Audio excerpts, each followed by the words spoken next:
I think also the kind of midterms are coming up next year on November the 3rd, 2026. That's always like a kind of moment. It's like a referendum on the sitting president and the party. And I think so much of it will be built around that, because if they do badly, then that really will, like, it's hard for him not to become basically a lame duck at that point, where people just say the party's moved on from Donald Trump. He's never going to be president again.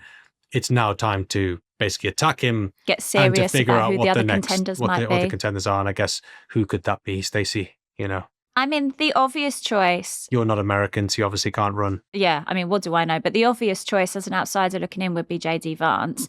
And it's funny as well, isn't it? Because you remember, them two weren't on the same page necessarily. You know, I think there have been instances before Trump gave JD Vance his position. You know, there were times when he was very vocal about like fundamentally disagreeing with, you know, some of what Trump was proposing. And he's like massively criticized Trump previously.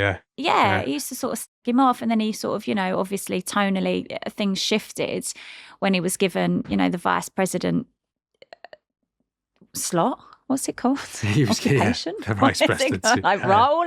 But I mean, like, JD Vance literally compared Trump to Hitler at one point. Is that right? Yeah, and so I think, like, you know, but I think cause it was interesting, about a week ago or so, there was that video that came out about Vance talking about his wife not being a Christian and him hoping that she comes to Christianity. And I actually think a lot of that feeds into this battle for the heart of MAGA, because, you know, there is an element of it which is really white nationalist Christian Americans who don't like really anything that isn't, you know, what they see as an American. And for someone who's the vice president, who's potentially the next leader of the kind of MAGA movement, to be married to an Indian lady who's Hindu and has a child with an Indian name, that really kind of hits them at the heart of what they see as being American.